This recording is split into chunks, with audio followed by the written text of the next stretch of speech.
Strava Beginner's Guide. Now this video is going to be a complete step-by-step tutorial. I'm going to show you everything you need to know, including how Strava works, what you can do on this app, all of the little nuances and features that you need to know, I'm going to explain in this video. So if you are interested in learning how Strava works, then keep watching as this is going to be the most valuable video you ever watch. Okay, so you can either do this on your mobile phone or you can do this on your computer. It doesn't really matter, to be honest guys, so all we need to do is open it up on your chosen device and go ahead and create an account. So I'm going to go ahead and sign up with Google, enter in the birthday first of all, and just like that guys, we can now go ahead and go into here and basically set up the account. So if I go finance strike, just like this, set up all of this information, and then we can continue. And then just like this guys, we are taken over to the Strava dashboard. So as you can see over here, we have following, followers, and activities. And Strava is really awesome, and it makes it even more awesome if a bunch of your friends have it. So for example, let's say you have a friend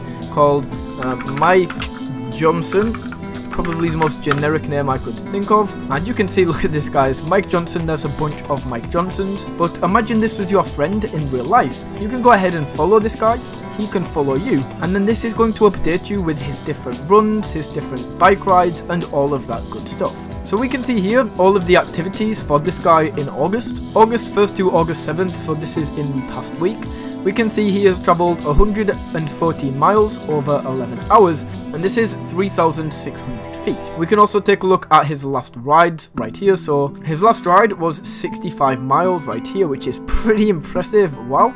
And he did this over 6 hours. Now, this is really interesting, to be honest, guys, because I don't know this guy. But if I did, you can keep up with his tracks. You can, like, race them, compete with each other. And that's a really cool opportunity with Strava. Now, on top of this, guys, you can get these people, like, that you know. But you can also get famous, like, kind of famous people, I guess. Football players, like professional athletes. So that is an awesome thing that you can do on Strava, and as you can see, as soon as you are following somebody, their feed is going to show up here. Anything they do, any runs they track, any bike rides or anything like that, that is going to show up on your following area. Now people can also follow you and keep up to date with your progress, so it's kind of like an active exercise social media, if you will. Now down here you can also see how far you have run this week. So for me, I literally just set up this account, so 0 miles. You can see how far you have cycled, and you can also see how far you have swam. Now we can also go to the training area and take a look at the calendar. So if we, for example, go into February, we can see exactly what days you ran. Up here, it's going to show you the hours you ran, miles, any personal records you hit, and activities. And that is the calendar area. Very, very nice just to look back on, especially if you use this program consistently. It's very nice just to see what days you ran and all of that good stuff. Now, another thing you can do is check your activities right here. And this is basically going to give you a list of all of your activities. So it's going to show your sport down here. So this could be like a run, hike, swim, bike ride, anything like that. It's going to show you the date, any titles that you set, the time, so like how long this took you, elevation, and all of that good stuff. Now you can also sort this by sport type, so you can see there's a bunch of sport types that you can track right here. And then we have things like the training log and all of that good stuff that you can get with the extended version or the premium version. From here we can also go to the explore segment. So we go over here, and in here you can see like local spots in the area where we can go. So like up Casio Park Hill, George Ezra Running, London Climb, Trollbridge Dash, and all of these cool areas that people have pointed out. So this is for running right here, and we can sort this by flat areas, hilly areas, or steep areas, depending on what type of run you would like to get. So I mean, this is London, so there's not going to be many steep or hilly areas in London. Yeah, you can see a few further out. However guys, you can do this for any area, and that is just a cool way to like pre-plan runs before you actually go out. You can also do the same for cycling. We can then go into athlete search right here. So this is where you can basically search for different people, like I pretty much already showed you. So you can go ahead and search that in here.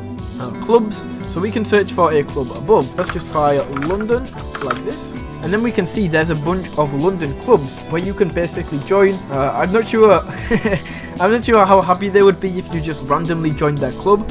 I'm pretty sure this is more meant to be a thing for friends. However, there is definitely some that are bigger than this. For example, we have like Ultra London, Supernova London, and all of this.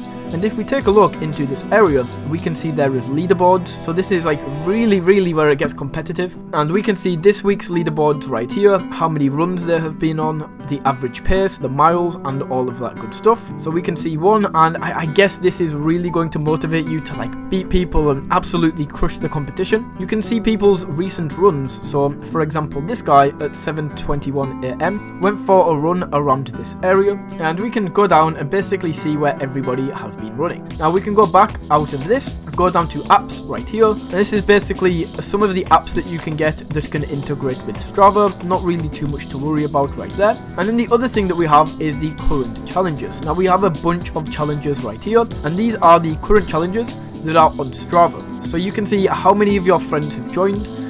For example, this August walking challenge is walk a total of 50 kilometers, and you actually receive a badge that goes on your profile to show that you completed this. So it is very cool right here, and I guess and this is another way just to compete with friends, and if you get this reward you can show that you ran further than them in this certain month. And that's why I really like this app, because it just brings that competitive edge, that competitive feeling to exercise, when, as you guys will probably know, exercising by yourself can be pretty boring and it can be pretty easy to get demotivated. So on top of this, what we can actually do is we can go to upload activity right here and show where, and you can sync these different things. So we can also go, so you can link like Garmin, Apple Watch, Samsung, Fitbit, and all of that good stuff.